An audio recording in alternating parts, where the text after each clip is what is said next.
Hello, everyone. Welcome to Grid Live Wrap-Up. Host San Diego here, along with Edward Huntis from Formula E Zone, Gospel First Motorsport, Ben Schneider from Ben Schneider's YouTube. Before we get started, a big special welcome to our newest Patreon subscriber, David. Thank you so much for investing in the Grid Network. You're going to have a thank you card coming down to you, and we'll highlight your name all week long, and we encourage everyone, do what David did. Invest in the Grid Network so we're on the air, at the track. We'll love to be at more races. And Ben, talking about races, first one of the Grid ranking for 2023. And one driver that made a statement, Jake Dennis, dominated the race. Essentially, once he took the lead, it seemed like it was game over. Well, Joe, before we get into that, since we have two friends here from the UK, I do want to ask you guys, I don't know if you guys noticed this on the podium yesterday, but there's something that seemed to be off about your country's flag there. So I don't know. I mean, I'll defer to you since you guys are actually from the UK, but they got something wrong there, didn't they? Yeah, those are the diagonal stripes for Northern Ireland, aren't they, Josh? Yes, they are. They forgot to put them in. Yeah. Do you remember in Star Trek Deep Space Nine when Data said about the Irish reunification of 2024? I think we've jumped a little bit forward in time there. For anyone who doesn't know about the political implications of not having Northern Ireland on that flag as well, it is a little bit on the nose as well, considering several things that have happened in our past. So, yeah, not ideal there, and just a number of errors that the production Brexit, on the ball there. yeah, the number of mistakes yesterday that were made, both technical with the car lights not working, the wrong music being played at different times, and I understand as well, you know, the usual little drum beat as the lights come on, that didn't play, and neither did the bass when the lights went out either, and that's what confused Jack Nicholls with the lights going out, because he made a couple of errors. So yeah, not an ideal start. And if anybody is watching in Northern Ireland, we still love you. Don't put a backstop on us, whatever you do. Yeah, we don't want to get into Brexit. Did the organisers borrow the flag from Oliver Cromwell or something? It's Rishi Sunak's. It's Rishi Sunak's flag for the next general election to completely remove Northern Ireland. That stopped the Brexit for the backstop plan as well. So, okay, dear. I'm sure that's a key part of the strategy infiltrating Formula E races. But we're kind of getting off topic, aren't we? Yeah. Let's not get too deep into the political ramifications of it here. Let's talk about the race that we had yesterday in Mexico City. Lap 12 of the scheduled 36-lap race saw Jake Dennis get around Lucas di Grassi. He pulled away as di Grassi had to do some energy saving, and the gap grew from there. Even after Pascal Wehrlein got around di Grassi, Dennis continued to extend his lead, ultimately taking the first win of the season and the first win in the third-generation car. Dennis also leads the points by virtue of winning the first race. So, Ed, I'll start with you. Is this an indication of the strength of the Porsche powertrain, or is it too early to tell? The quick answer is probably too early to tell, and I should apologize for Josh because I've been looking back at the footage, and they actually showed they missed the overtake live that Dennis did, but they did show a picture-in-picture replay of it. And when they were showing that, I said to Josh, "Oh, look, Lotterer is challenging di Grassi too now." Oh, so that's why. Oh, did you? So to be fair, I missed the replay. Yeah, I missed the replay as well. That was the TV direction being a bit off as well. But yeah, I thought they should have made that a main replay rather than picture-in-picture. I guess they were worried di Grassi was about to get swamped by everyone behind him at that point, which almost happened. Di Grassi did a very good defensive job, which we can talk about later. But in terms of Mark Preston sort of alluded to this as well, and I think even di Grassi mentioned it in his post-race interview, they were saying, well, it's a high-speed circuit, so it was always going to suit the Porsches based on historically based on the strengths of their powertrain in previous seasons, that it's very good at these sort of high speed circuits compared to some of the other packages. I certainly think it was very encouraging for them.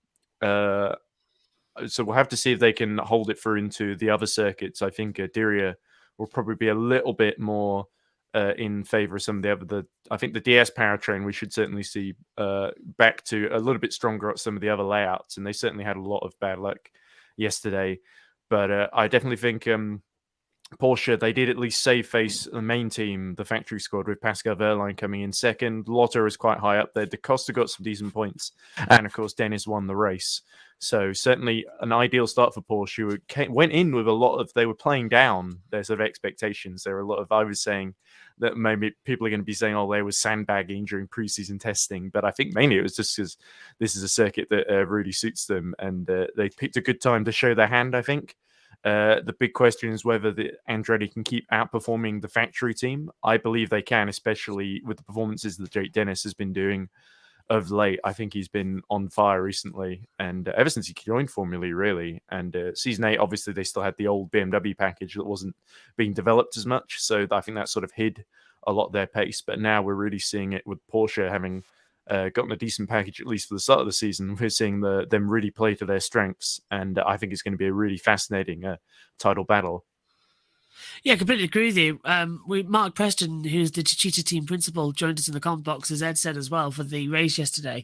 And he was saying throughout the broadcast as well, look at the Porsches. Porsches are remaining consistent. They were great on energy saving as well. They were great in the attacking zones. Wehrlein was always at the back of Dennis and at the back of di Grassi. Lotterer was just behind as well in that little curtail we had as well. So I know he's now at Andretti, but it's a fantastic little battle we were having in that E-Prix. And Porsche, as Mark said as well, they go well at Valencia in testing and they go well here at Mexico. Now we head to Dewey, as you say. And after that, we're in Hyderabad, then in South Africa, tracks that are very much sort of very narrow, very streets organised as well, then compared to the normal Grand Prix layout we've just had. So I think we're not going to see them as strong again until we get to a circuit like Monaco, which with Formula E is quite a high acceleration circuit because the run up the hill in a Formula E car, it's flat to the floor as well. So you're constantly rising up the speed. So we've seen some great overtakes up Beau Rivage towards Massenet. So I think, Monaco is when we're really going to see Porsche next domination style event. I don't think they'll do well in London, so I think it's going to be a difficult year for Porsche. Jake Dennis always seems to go well in London, Josh. He does, yeah. So Jake does go well there.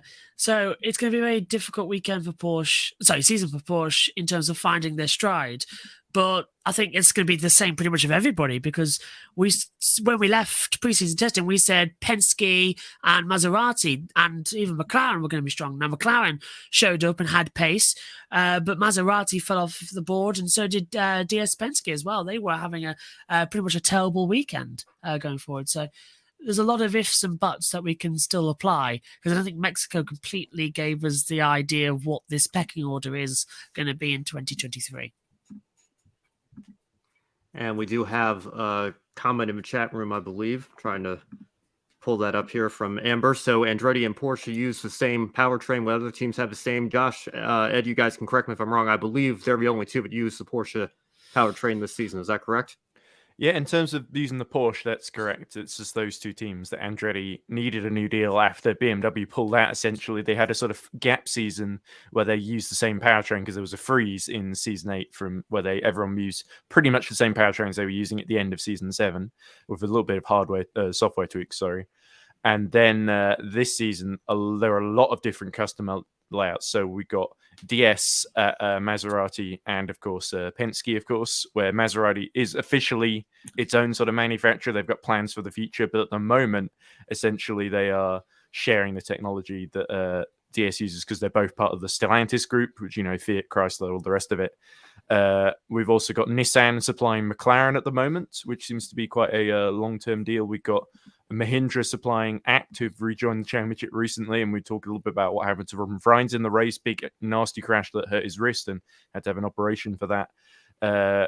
We've got Jaguar supplying Envision. There were big reliability scares with Jaguar, and unfortunately Sam Bird sort of fell afoul of them, but Envision seemed to do a little bit better with Buemi having a fairly decent showing.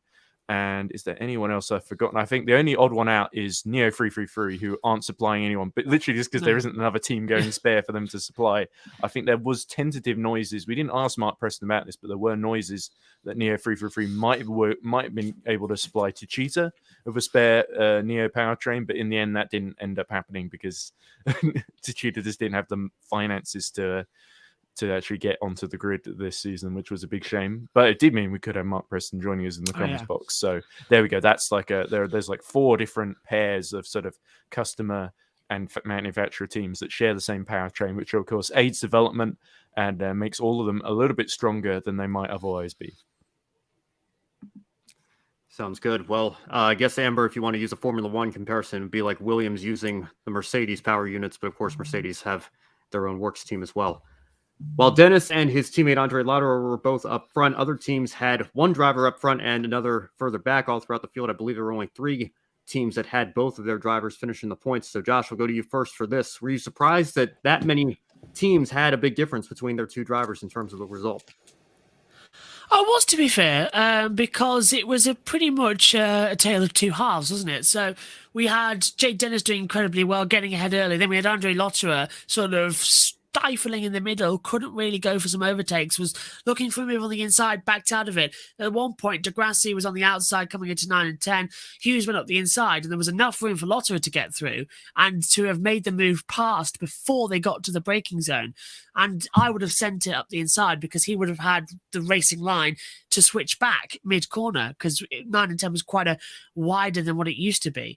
So everyone to me felt like they were on their best behavior. I think we were talking to Nick Homewood and Mark Preston about it, weren't we, Ed, as well? Because nobody for the first 12 laps was really making any positions. This is 12 laps after the safety car as well, the 2 we had.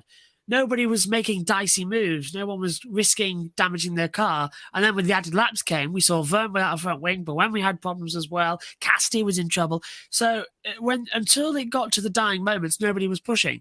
And when they pushed, we saw the development happen. The biggest shock for me as well was how far back Da Costa was in 7th place. I was expecting him to battling for the podium as well. Poor qualifying, dropped back into 7th position. So I think the difference between the 2 drivers as well that we've been seeing, like Buemi was better than Cassidy, when usually it's the other way around. Cassidy's always beating his teammate. So I think we're going to see that sort of get closer by the time we get to Diriyah and maybe in Hyderabad as well.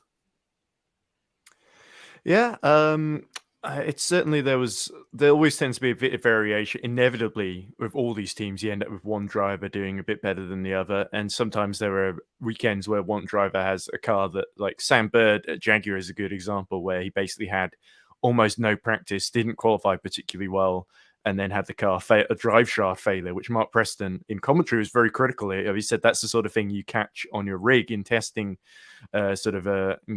before the season starts, not when you've shipped the car out halfway across the world. So it's clearly Mark Preston was sort of being, he wasn't too impressed by that. But and he even suggested, I think, that Sam Bird, it might be time for him to change teams from Jaguar, which I thought was a big statement for Mark to make. I even suggested, would the team you think Sam should move to, would that be Techeetah? And he said, well, Sam's a good driver, but I won't say anything more than that, which I thought was quite funny. In terms of the big surprise, I thought Jake Hughes outperforming Rene Rast was the big one, because Rast, who was very good in season 7 of Formula E for Audi, had a bit of a difficult weekend, crash in FP1 at the Peraltada, which damaged the rear suspension, sort of lost a little bit of track time to that, qualified fairly anonymously, but did well to avoid being squeezed into the wall at turn 1 by the Maseratis, but then had a fairly anonymous race, and then I think had a crash with Oliver Rowland in the closing stages, which took him out. So whereas Jake Hughes qualified higher up and had a much clearer run, even though he didn't quite finish on the podium, lost a bit of energy towards the end, bit of energy management learning pains for Jake Hughes there, but who still did a pretty decent job overall, I think it has to be said. So that was the only big surprise, that the rookie vastly outperformed the more experienced driver, whereas everywhere else, I think the drivers of more experience came to the fore a little bit more in the race and were able to outfox their younger, maybe less experienced counterparts. The only 2 other teams to have both drivers score points besides Andretti were Envision and Porsche. Now, Antonio Felix da Costa came home 7th behind the 3rd place battle. His teammate Pascal Wehrlein took 2nd place, his best start to a season since joining Formula E. Last year, he took 11th and 9th before his win in Mexico, which was the 3rd race last year. But that had been his last podium. He only had one podium in each of his first 3 full seasons in Formula E. So, Ed, I'll start with you. Can Wehrlein put together a more consistent run and be a championship contender this season? Absolutely. I think 100%. I think Pascal Wehrlein has always been an incredibly talented driver. We saw it in DTM in German touring cars, where he basically became world champion. And that was, well, not world champion because DTM was not a world championship, but it's still a very, very tough championship to win. And he was able to do that and got that promotion, got that sort of a promotion with the Mercedes backing to get into Formula One with Manor and then Sauber, where unfortunately things sort of fell apart. He got this reputation of being somewhat difficult to work with, which I think was really unfair. It's based on basically one kind of bad test he had with Force India, where a lot of the Force India engineers and mechanics would basically badmouth Wehrlein over the radio. And we heard it a few times at races like Bahrain in 2017 and stuff like that, where they were just getting these horrible messages that were basically implying that Wehrlein was really incompetent, and he was under a lot of pressure in sort of that period of his Formula One career, and ended up not getting a seat, and ended up finding his feet with Mahindra, and now joining Porsche, where he's basically asserted himself very much as one of the lead drivers with the Costa, being at the qualifying a bit further back and having a tougher job to make it through the field, but.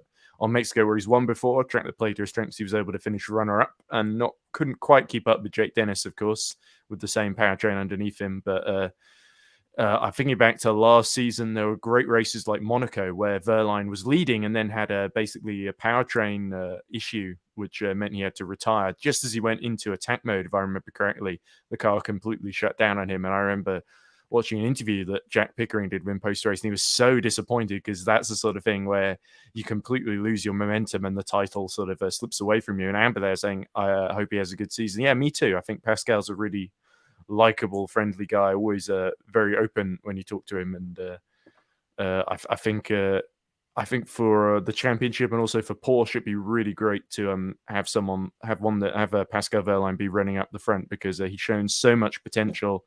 And sometimes he's made mistakes, yes, but usually he's shown brilliant pace, and occasionally the car has had a technical issue that's held him back, or he's been bumped into by somebody. So I think if he can stay on the straight and narrow, avoid some of those issues, then I think Pascal could well be in the title hunt when we get to London at the end of the season. Yeah, and I mean, I completely agree with you, Ed, because the persistence we saw yesterday from Wehrlein as well proved that he has got it in him to be a championship contender. And I think first in Mexico last year, second in Mexico this year as well, but this time at a very crucial part of the season, because it's going into the rest of the year rather than round 3 last year. This is going to be a very key thing. Can he stay consistent? I really hope so. We did see, as you said, a couple of things last year that lost consistency with him, but I'm thinking with that Porsche, difficult season, as I said earlier, in terms of getting it, but he can still remain consistent, get the points, and be in contention by the time we get back to some fast open wheel tracks later on in the year. Portland, which isn't a street circuit, could be ideal for them later on to score some great points as well, because yes, it's going to get modified a little bit, but from Joe and Ben who've been there as well. Joe's practically there every other weekend.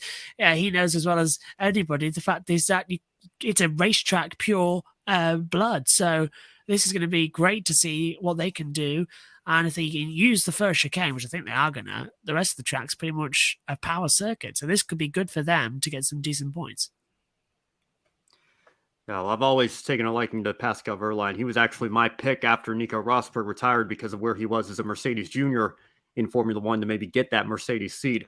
Of course, that ultimately ended up going to Valtteri Bottas, and after spending a year at Manor, he went to Sauber, and who knows what his career could have looked like in Formula One. But I'm glad he's got these opportunities now in Formula E to reinvent himself, and I agree with you guys. I hope he has a great season, and looks like he's certainly off to a good start here, so we'll see where it goes from there. Now, before going to another driver with a strong race, I want to talk about the 3 safety car periods and the yellow flag situations that we had. There were 4 yellow flags in total, including the last one where we had debris and René Rast was sidelined. Now, Formula E introduced a lap distance instead of a timed race for this season, with overtime added if we have a prolonged safety car period.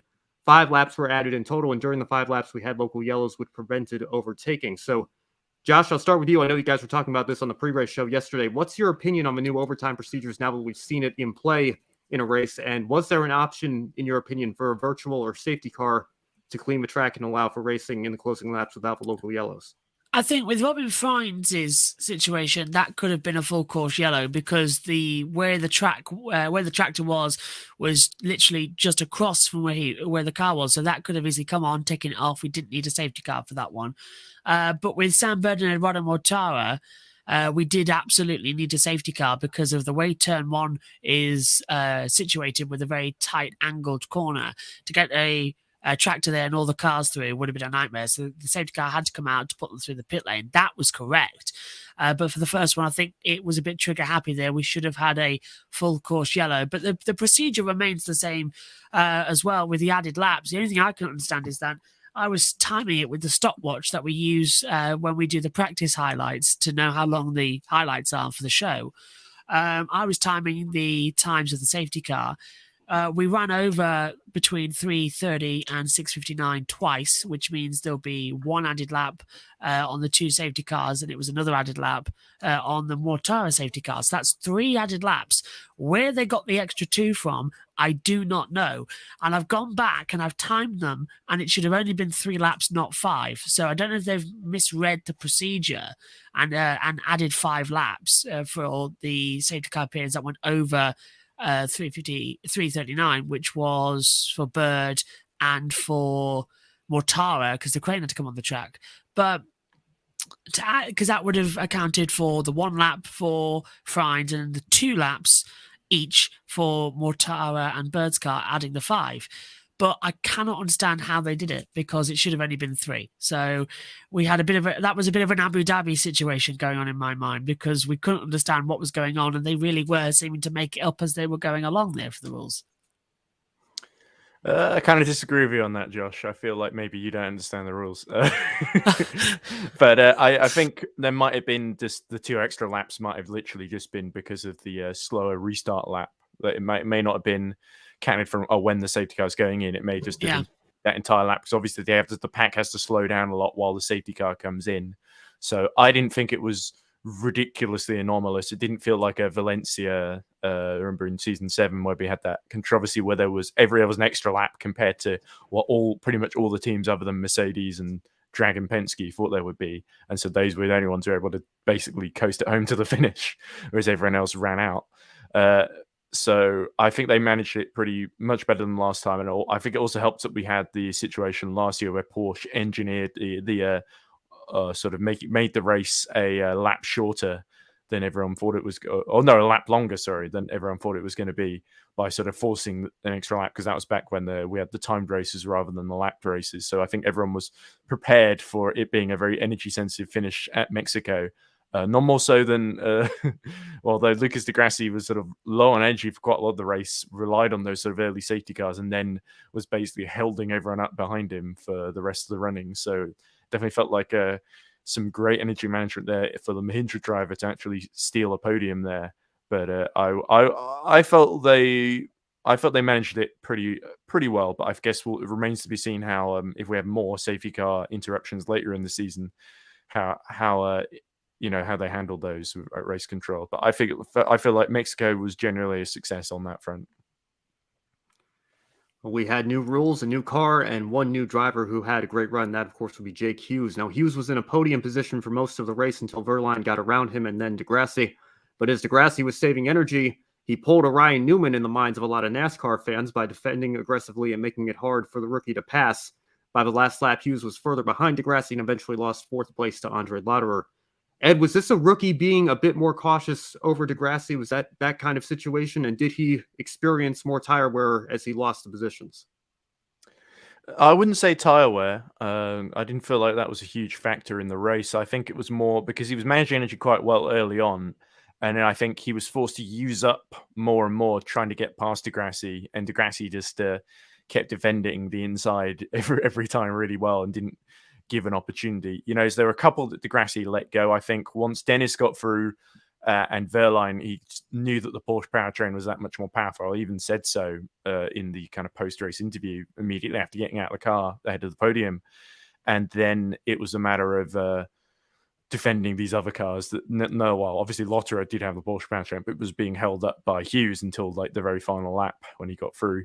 And it was just a matter of holding it as long as he could. So it was certainly a interesting strategy from Di Grassi. I mean, Mark Preston said that he was pretty certain that Di Grassi was going to get past sooner or later, but I wouldn't mark this as a big mark against Jake Hughes. I think Hughes made a really good start.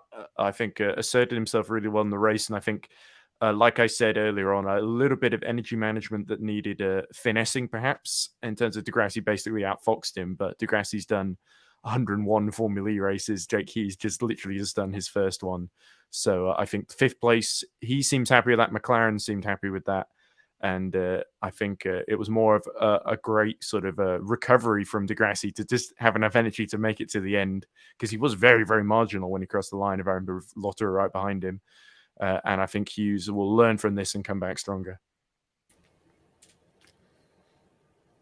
Yeah, absolutely. I think Mark was saying yesterday, wasn't he, about Di Grassi? He was 2 to 3% energy down as well. And he was defending like mad. He had practice of witnessing a defense with Verlaine a couple of years ago in the Gen 2 era. But I think definitely Hughes could have pushed a bit harder. He was my pick a winner. Lost out on that one.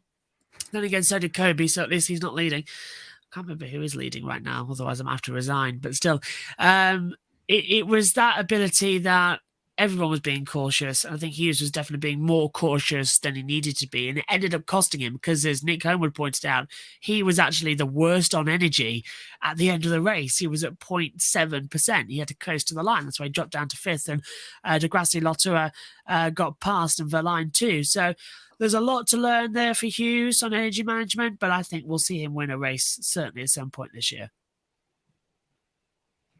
And let's go down the order a little bit and run through some other notable drivers in the race and their finishing positions. Of course, you can follow all of this on the left side of the screen there. Sebastian Buemi took 6th place in his first race for Envision Racing. Antonio Felix da Costa was right behind in 7th.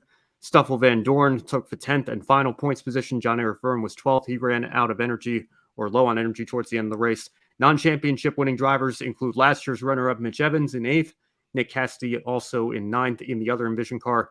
Rene Rast, Eduardo Mortara, Sam Bird, Norman Nato, and Robin Frines all DNF. Now, Frines went to the hospital. He had to undergo surgery in Mexico City for a broken wrist after the contact. And so we certainly wish him all the best and a speedy recovery there. Josh, which drivers outside the podium exceeded your expectations? And on the other hand, which ones didn't live up to your expectations?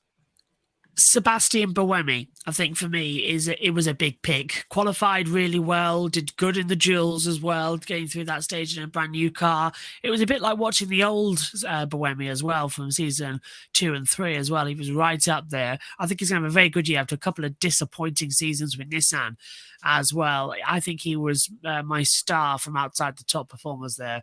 And who didn't do very well? Well, Sam Bird, wasn't really his fault, but that you've got to say he didn't have a weekend that was glorious with a drive shaft failure, which, as Mark Preston pointed out, it wasn't exactly a great thing to happen, that it's mechanical failure when they should be tested to be ensure reliability. And to be fair, the Maseratis and DS Penske's were my biggest disappointment coming from testing.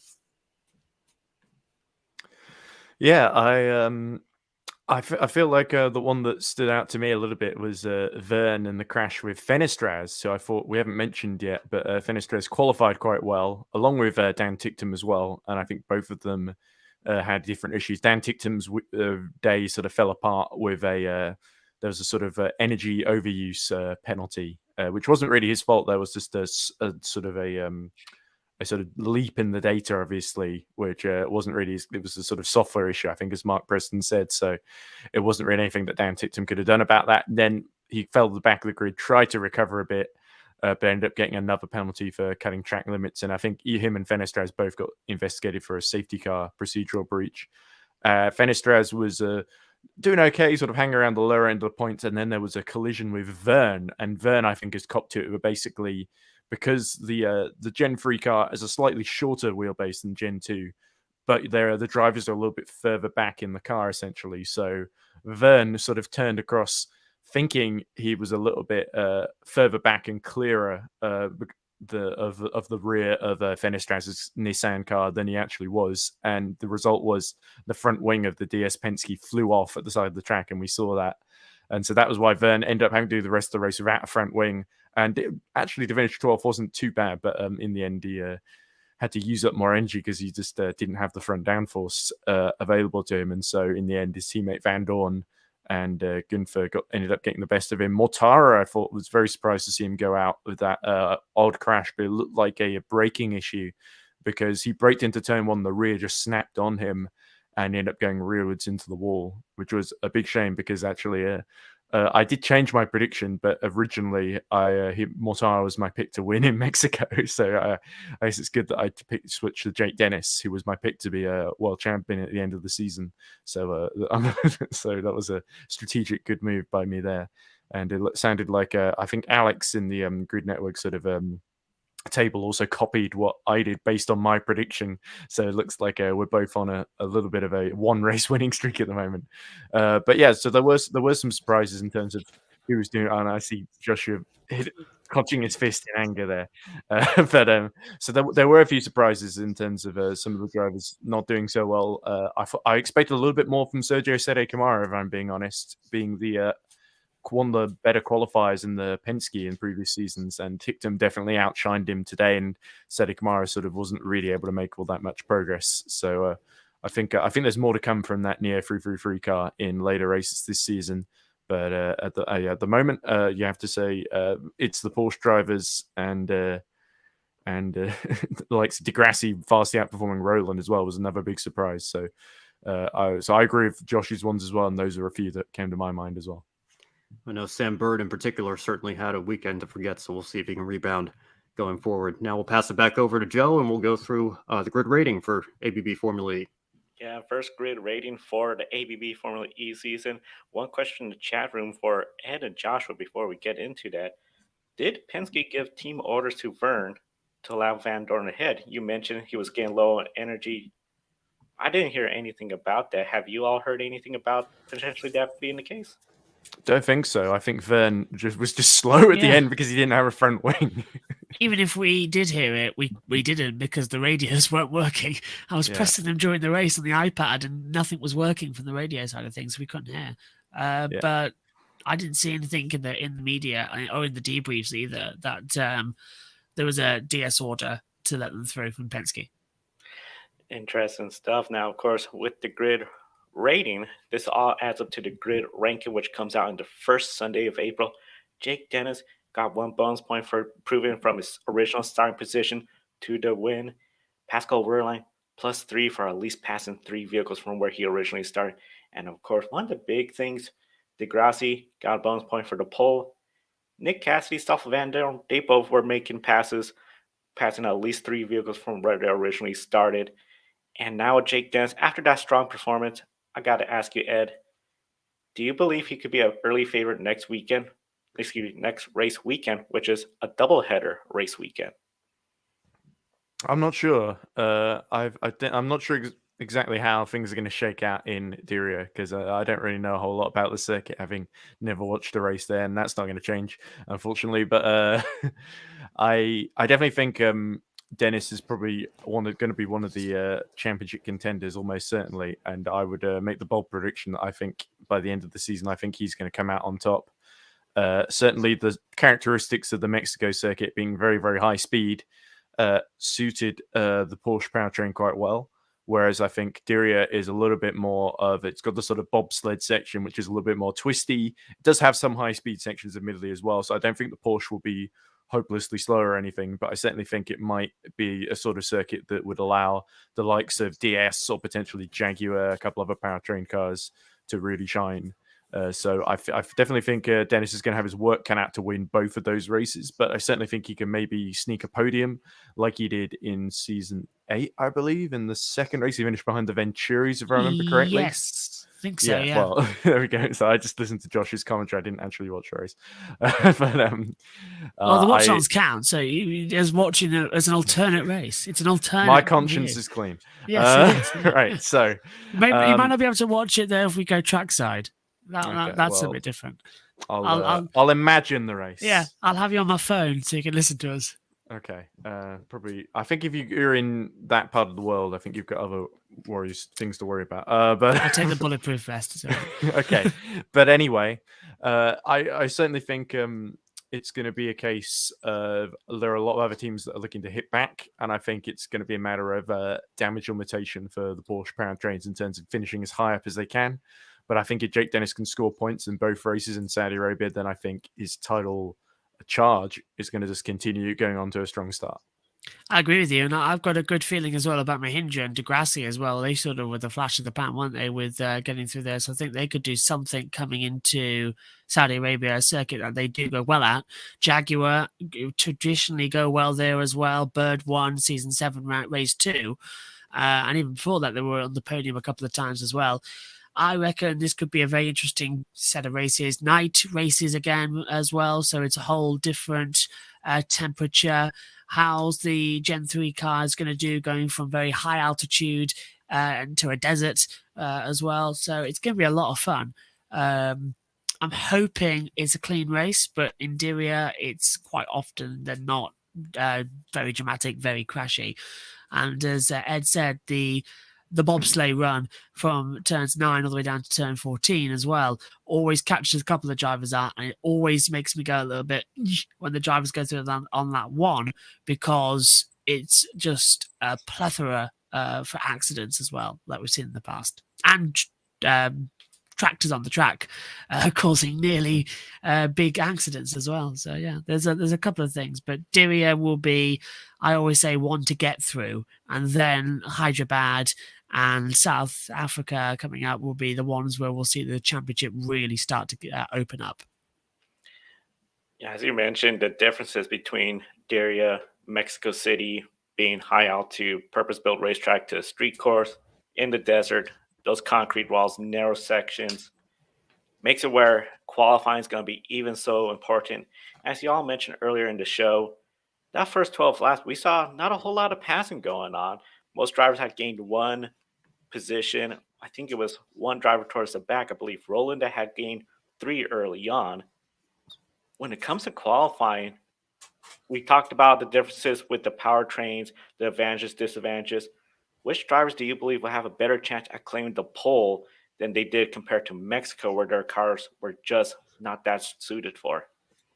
I think certainly the Maseratis and the Penske's are going to be back on form as well. They've got to be, otherwise their season's pretty much already in trouble. If they can't do it in a low speed track and a high speed track, then they're in trouble.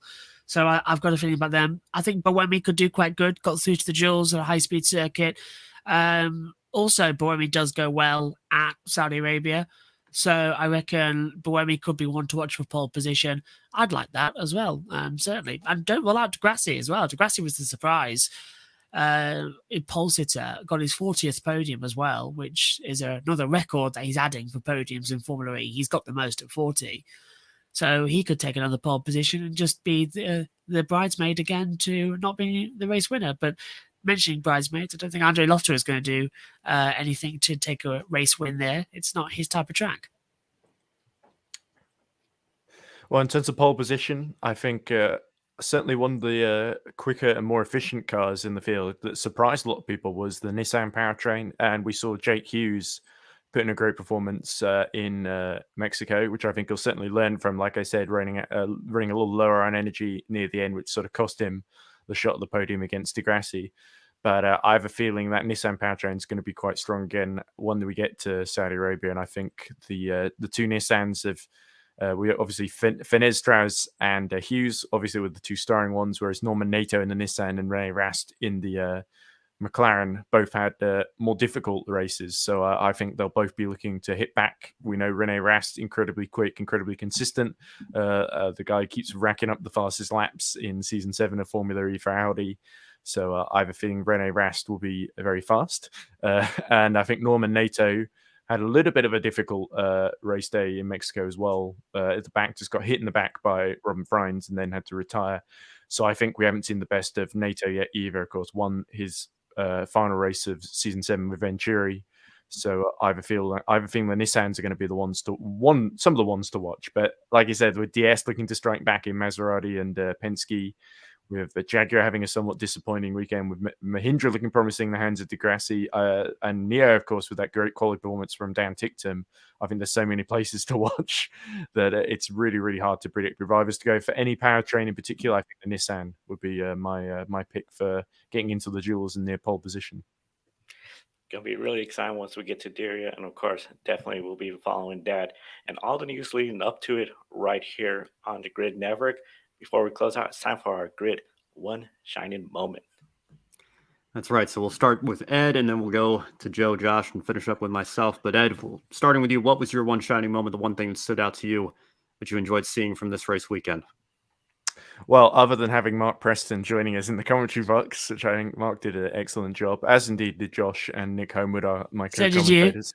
Oh, well, you know, I did what I usually do. But anyway, in terms of standouts, I think, I think we talked a little bit about how there wasn't a whole lot of overtaking. A couple of decent moves with a tank mode here and there, and Jake Dennis's move for the lead on di Grassi certainly stands out. So I certainly think Dennis's performance, and certainly me predicting him to perform well and him performing, fills me with a nice feeling inside.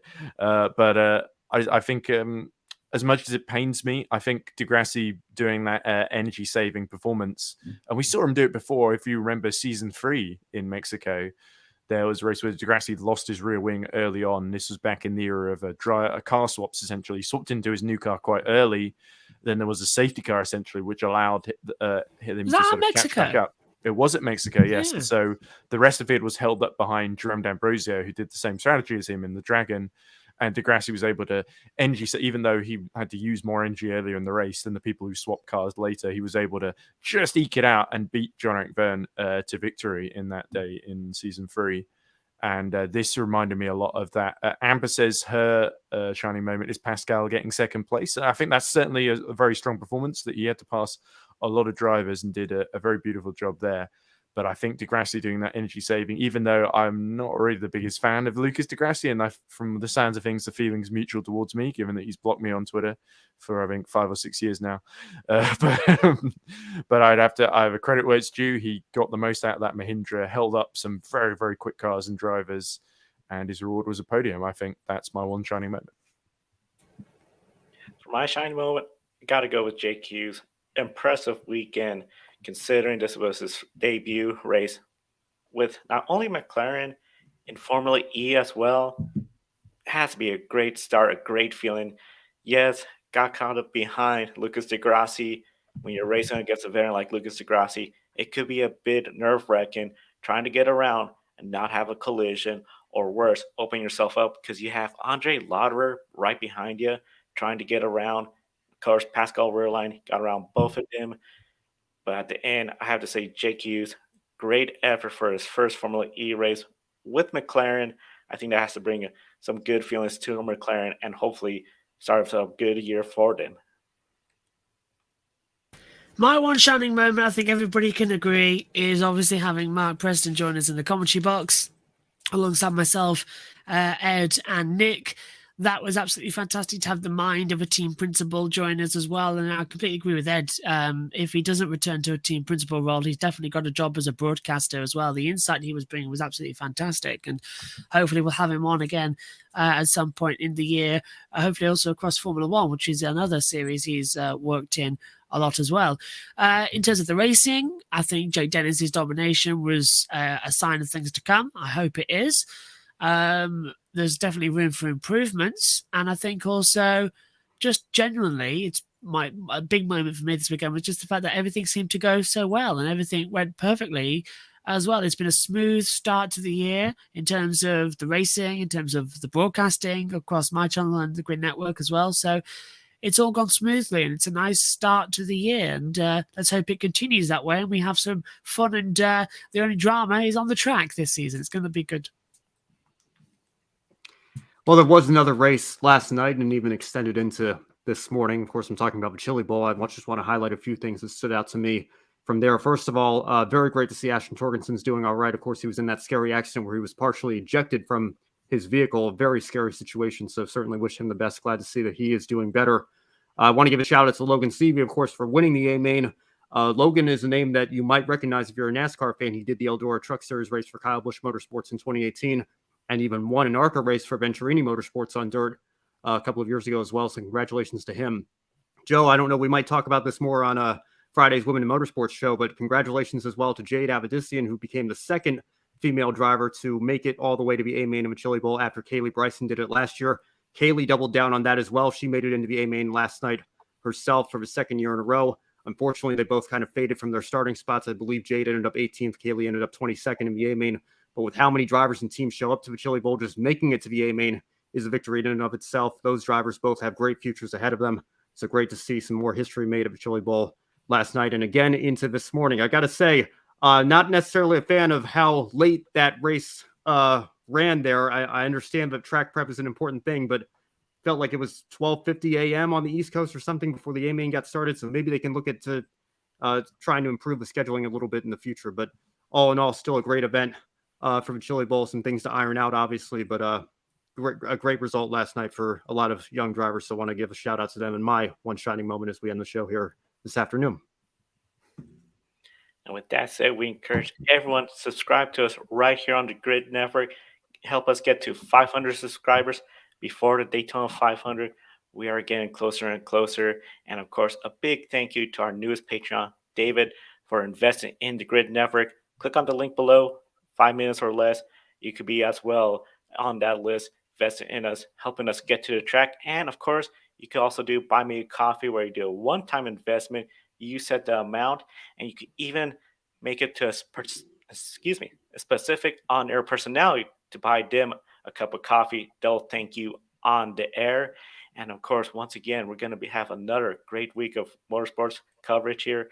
We're going to have Grid tonight, followed by the Women in Motorsports, plus World Rally Championship, Rally Monte Carlo is coming up. So pick a winner will be on Wednesday. So definitely know Joshua is going to be trying to look at a way to tie for the lead. And of course, everybody else that hasn't got on the leaderboard yet. For Ben Schneider, Joshua Birch from Joshua Birch Motorsports, and Edward Hunter from Formula E Zone, thank you for watching today's program. We'll see you next time, and have a wonderful week. Thank you for watching us right here on the Grid Network. Be sure to subscribe and hit the bell icon so you don't miss any of our programs throughout 2023.